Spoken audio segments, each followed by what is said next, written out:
3,000 years before the first nutrition label was ever printed, before anyone counted a calorie or measured a gram of protein, Ayurveda had already asked a deeper question about food.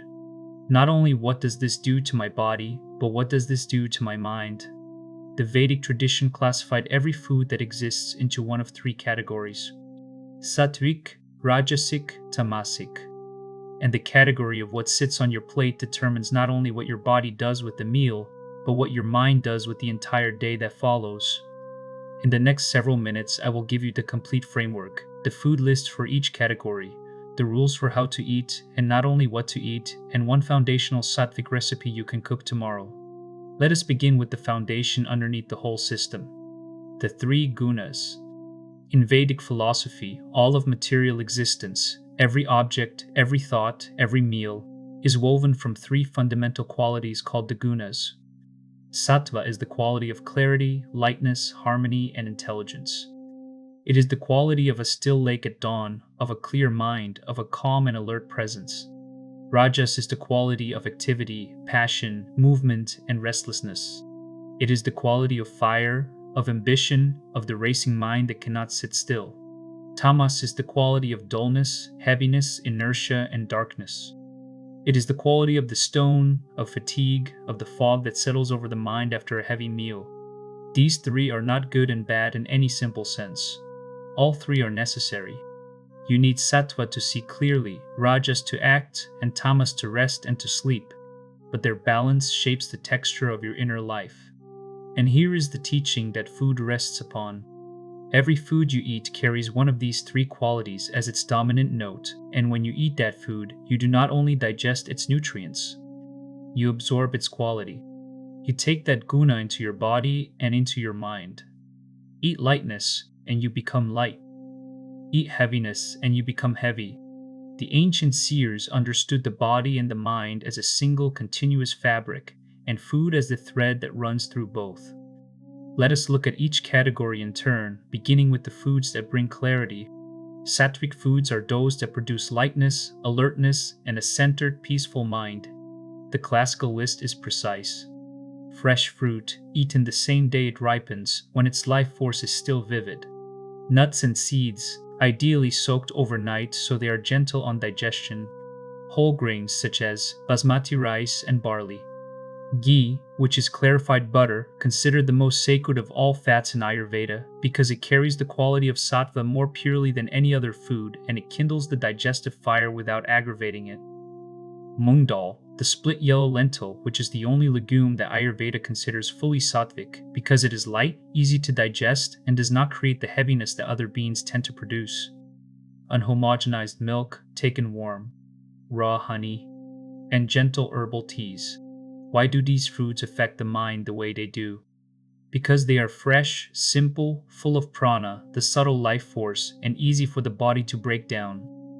When digestion is effortless, the mind is left clear and undisturbed.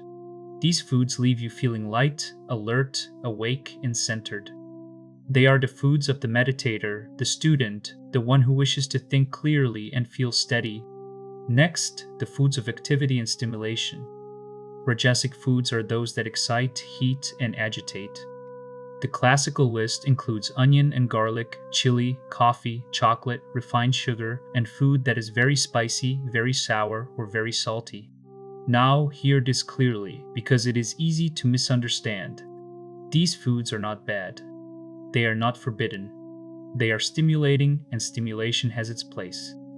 There are moments when you need activation, when you need fire, when a strong coffee or a sharp, spicy meal serves the work in front of you. The problem is not their existence. The problem is excess. When Rajasic foods dominate the diet, they produce a restless, agitated, overheated mind. They drive the nervous system toward craving and irritation, toward a kind of constant low-grade urgency.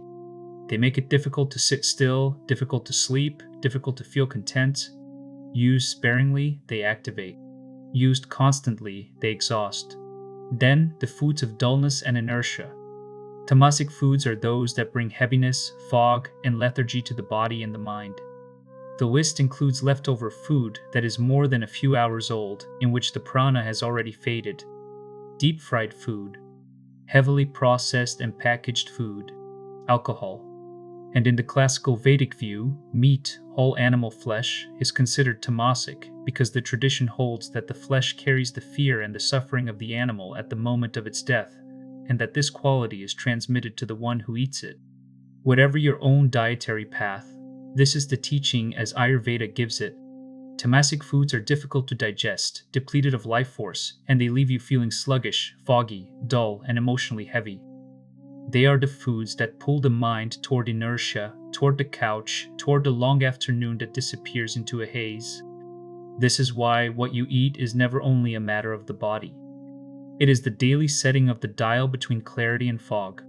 Now, knowing all of this, you might be tempted to swing hard, to throw out everything Rajasic and Tamasic tonight and eat only pure Sattva from tomorrow morning. Do not do this. The transition to Sattvic eating is meant to be gradual, and there is wisdom in the gradient. Do not aim for 100% Sattva overnight. That is neither sustainable nor necessary, and it tends to collapse within a week. Instead, aim for a ratio 60-30-10. 60% of your food, Sattvic, 30% Rajasic, 10% Tamasic. This proportion keeps the foundation of your diet clear and light, while leaving room for the stimulation of ordinary life and the occasional indulgence, without guilt and without rigidity. 60-30-10 is a ratio you can actually live inside, year after year, in the middle of a modern life. It tilts the whole system toward clarity without demanding perfection. Over time, as your taste changes, and it will change, you may naturally drift toward more sattva. Let that happen on its own. Force nothing. Now we come to a part of the teaching that most people miss entirely because they focus only on what is on the plate. Ayurveda is just as concerned with how you eat as with what you eat.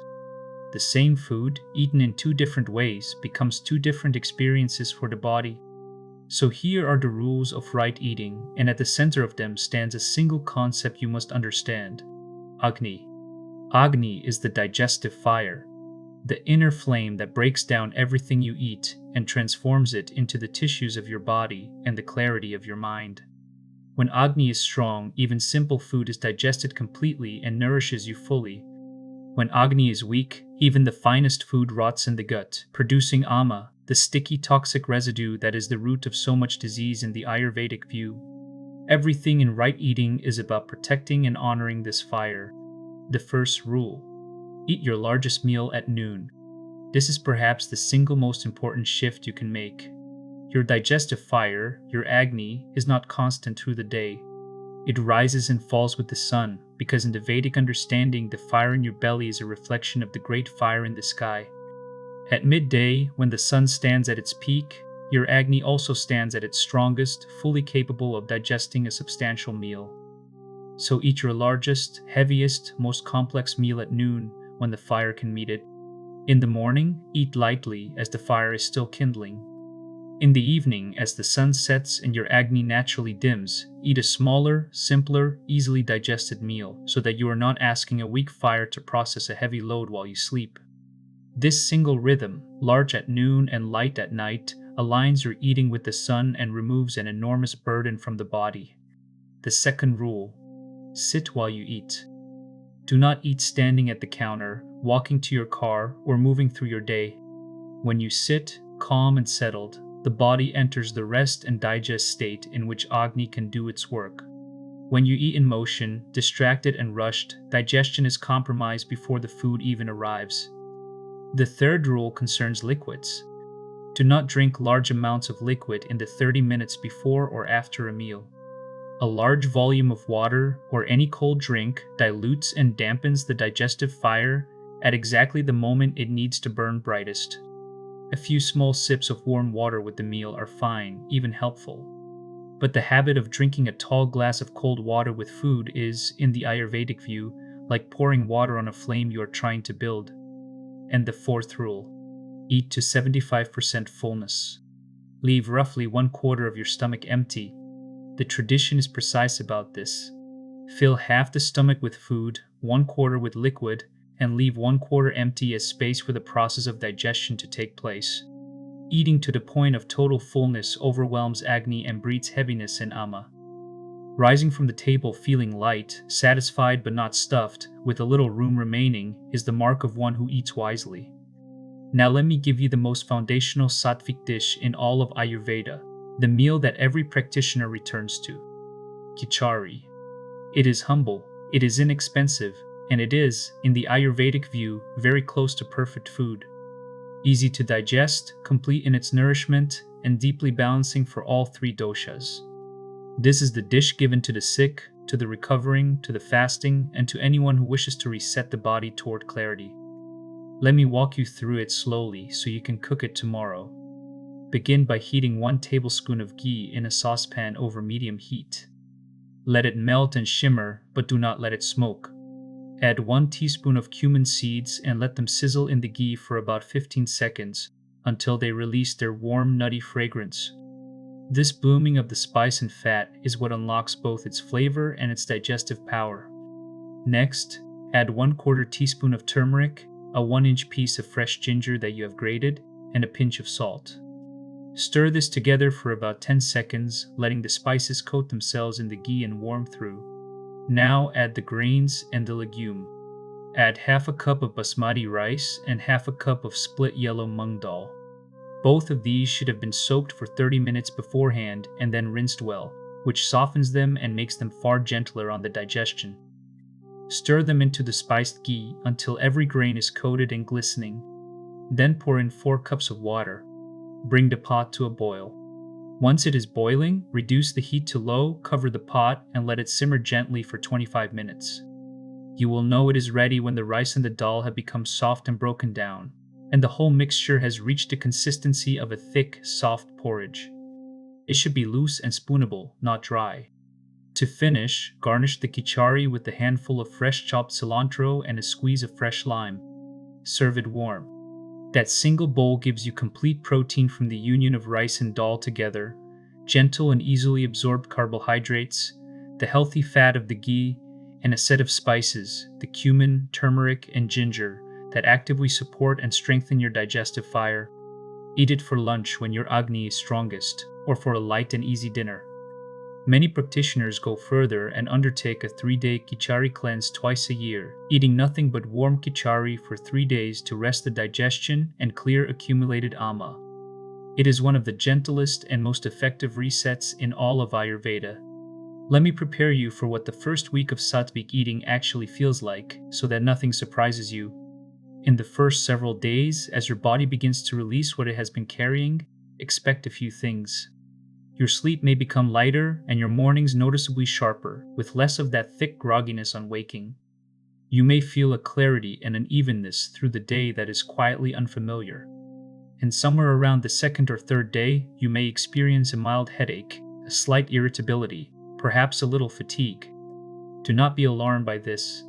This is the body releasing old metabolic byproducts, the stored residue of heavier eating, as it adjusts to a cleaner intake. It passes within a day or two, and what follows on the other side is a lightness that becomes its own reward and its own motivation. The body, given a clear path, knows how to clean itself. So this is the whole of it. Understand the 3 gunas, and that food carries the quality of the mind. Build your plate on the gradient of 60, 30, 10. Eat your largest meal at noon when Agni is strong, sit while you eat, keep liquids light around your meals, and rise at 75% full. And let Kichari be the dish you return to whenever you wish to come home to clarity. The path is gradual, and it is meant to be. But the direction is unmistakable. Inside the 10x Vedic app, the fasting and nutrition pillar lets you log each meal and watch your gradient move steadily towards sattva over the days and weeks. Begin tomorrow with a single Sattvic meal, 1 warm bowl of Kichari at noon, and let the direction take care of the rest. Namaste.